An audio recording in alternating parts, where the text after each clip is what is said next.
Ya, sekali lagi perhatian untuk Mbaknya boleh lihat sepeda ini? motor yang tengah dalam antrian, silakan untuk mematikan mesin kendaraannya.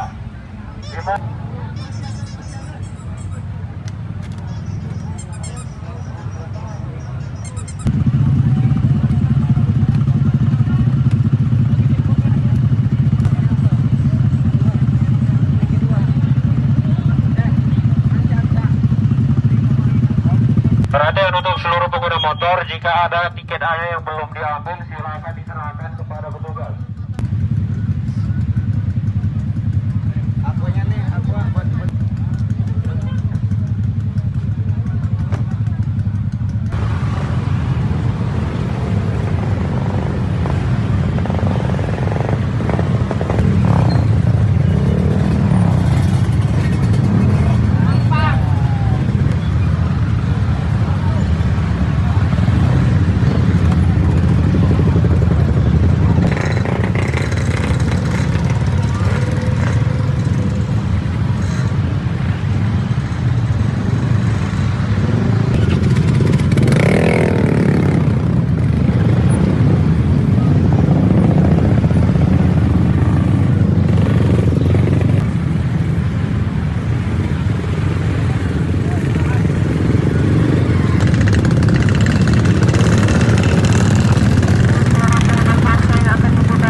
Alvin, Mas. Alvin, dari mana? Dari Tangerang, Mas.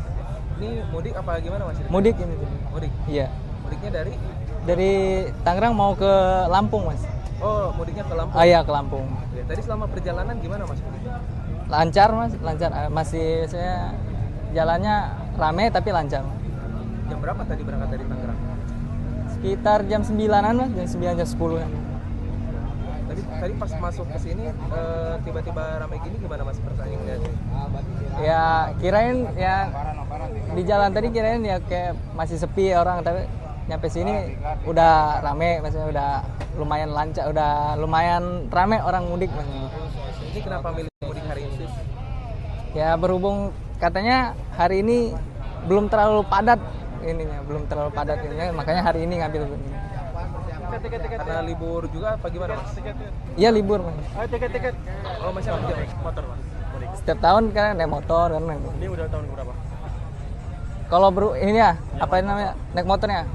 Ya udah 5 kali, 5. Mas, selama bertahun-tahun mudik itu pernah ada kejadian-kejadian aneh nggak sih, atau yang lucu selama mudik gitu yang pernah Mas temuin atau Mas alami? Selama ini belum ada sih, Mas. Alhamdulillah sih nggak ada ya, gitu aja ya. Tapi Paling memang sering ke pelabuhan ini apa gimana kalau mau nyebrang? sekarang pelabuhan ini, Mas, pelabuhan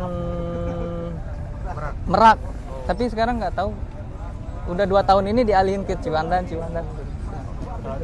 Presiden Prabowo Subianto menginstruksikan momen arus mudik Lebaran 2026 ini harus lancar dan aman, termasuk secara khusus Presiden juga memerintahkan untuk menjaga stabilitas BBM, listrik, dan internet sepanjang momen arus mudik dan arus balik. Menjelang Lebaran 2026, Presiden Prabowo Subianto mengeluarkan instruksi tegas untuk memastikan stabilitas pasokan BBM, listrik, dan jaringan internet, serta menjamin kelancaran arus mudik dan ketersediaan pangan nasional demi kesiapan Lebaran 2026. Fokus utamanya adalah menjamin kelancaran serta kenyamanan masyarakat selama perayaan Idul Fitri, termasuk menghindari gangguan layanan esensial yang dapat menghambat aktivitas mudik dan perayaan Lebaran. Presiden juga meminta peningkatan kualitas pelayanan di berbagai titik transportasi. Selain infrastruktur, Presiden juga meminta utamakan juga menjaga pasokan pangan tetap stabil dan harga terkendali. Selain itu, dengan tegas Presiden meminta seluruh kementerian dan lembaga terkait diinstruksikan untuk berkoordinasi secara intensif. Saya minta kualitas pelayanan di rest area, di pelabuhan, di bandara, dan di semua stasiun ditingkatkan. Usahakan tidak ada antrean yang tidak terkendali. Ketersediaan BBM, pasokan listrik, dan jaringan internet diupayakan terus stabil.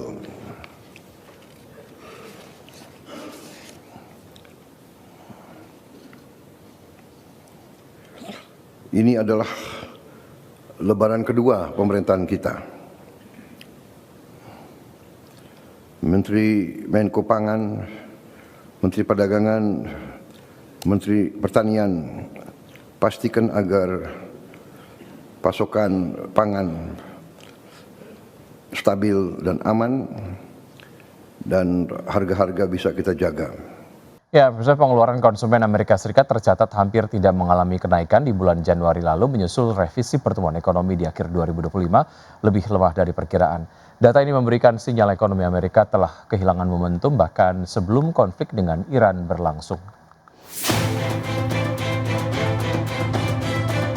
Dikutip dari Bloomberg berdasarkan laporan dari Biro Analisis Ekonomi, pengeluaran konsumen Amerika Serikat di Januari 2026 yang telah disesuaikan dengan inflasi hanya naik 0,1% dibandingkan Desember. Data ini menunjukkan konsumen mulai mengerem belanja barang setelah musim liburan Januari, namun tetap mengeluarkan uang untuk layanan penting seperti kesehatan. Kelompok masyarakat kaya sejauh ini masih mampu mempertahankan level pengeluaran, sementara kelompok berpenghasilan rendah mulai menghadapi tekanan inflasi yang nyata. Di sisi lain, indikator inflasi inti yang menjadi acuan The Fed justru naik tajam sebesar 0,4%. Pemerintah juga memangkas estimasi awal pertumbuhan kuartal keempat hingga separuh akibat dampak penutupan pemerintahan terlama dalam sejarah, penurunan konsumsi, serta merosotnya angka ekspor. Kondisi tersebut makin mengkhawatirkan. Survei terbaru dari University of Michigan menunjukkan konflik Timur Tengah kemungkinan besar akan meninggalkan dampak nyata pada ekonomi Amerika melalui harga energi yang lebih tinggi, kondisi keuangan yang mengetat, meningkatnya ketidakpastian sektor swasta, dan kembalinya tekanan pada rantai pasok. Sementara itu, pejabat The Fed diperkirakan akan mempertahankan suku bunga dalam pertemuan kebijakan minggu depan. Berbagi sumber, IDX Channel. Ya, sementara itu pemirsa, harga minyak mentah dunia bergerak penuh dengan volatilitas di pekan lalu dan mencapai level di atas $100 Amerika Serikat per barrel. Catatan ini merupakan posisi yang terakhir kali disentuh saat awal Rusia menginvasi Ukraina di tahun 2022. Di 2026, harga minyak dunia melonjak tajam hingga menembus level $100 Amerika per barel. Berdasarkan data definitif, harga minyak acuan Brent di Sabtu waktu setempat tercatat di $103,14 Amerika per barel atau menguat 2,67%. Sementara harga minyak mentah acuan Amerika Serikat WTI tercatat $98,71 Amerika per barel atau menguat 3,11%. Sementara secara mingguan, kinerja acuan harga minyak mentah Brent dan WTI masing-masing melonjak 11,27% dan 8,59%. Penguatan tersebut terjadi karena situasi global kembali memanas ketika konflik militer di kawasan Teluk memicu kekhawatiran baru terhadap pasokan minyak dunia di tengah penutupan Selat Hormuz oleh Iran. Selain itu, melansir dari Reuters, di Sabtu pekan lalu, Iran meningkatkan serangan terhadap kapal dan fasilitas energi di kawasan Timur Tengah. Kondisi makin memburuk setelah 2 kapal tanker dilaporkan terbakar di perairan Irak setelah dihantam kapal bermuatan bahan peledak yang diduga dikendalikan Iran. Serangan tersebut memicu kebakaran besar di laut dekat Basra dan menghentikan operasi sejumlah pelabuhan minyak. Hingga kini belum ada kepastian kapal dapat berlayar dengan aman melalui jalur Selat Hormuz. Situasi semakin rumit setelah muncul laporan Iran menempatkan ranjau laut di perairan sempit yang menghubungkan Teluk Persia dengan pasar global. Sementara di tengah eskalasi tersebut, pejabat militer Iran memperingatkan dunia agar bersiap menghadapi harga minyak hingga $200 Amerika per barel. Berbagi sumber, IDX Channel. Selanjutnya dari bursa global, pemirsa, market saham Amerika Serikat ditutup melemah di Jumat waktu setempat, mengakhiri pekan yang diwarnai pergerakan harga minyak mentah yang tidak menentu dan mengguncang pasar saham. Ketika investor menilai dampak perang di Iran terhadap pasokan minyak global, ketika indeks saham utama Amerika Serikat mencatat penurunan. Dow Jones Industrial Average turun 0,26% ke level 46.556, S&P 500 turun 0,61% di level 6.632 dan Nasdaq Composite yang turun 0,93% di level 22.105. Dan berikutnya pemirsa dari Bursa Eropa, dikutip dari Reuters, saham-saham Eropa memperpanjang penurunan di Jumat pekan waktu setempat ataupun Jumat pekan lalu dan mencatat kerugian mingguan kedua beruntun karena konflik yang semakin memanas di Timur Tengah serta kekhawatiran inflasi melemahkan minat investor terhadap aset berisiko. Indeks PN Eropa Stock 600 ditutup turun 0,5% ke level 596.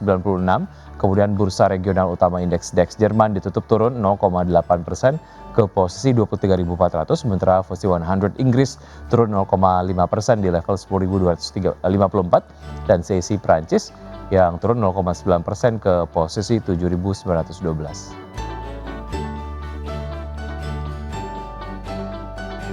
PT Goto Gojek Tokopedia Tbk memasang target kinerja agresif pada tahun 2026. Setelah berhasil melampaui target EBITDA pada tahun 2025, perusahaan teknologi ini optimistis dapat melanjutkan momentum perbaikan kinerja operasional. PT Goto Gojek Tokopedia Tbk menargetkan EBITDA Group yang disesuaikan di kisaran 3,2 hingga 3,4 triliun rupiah pada 2026.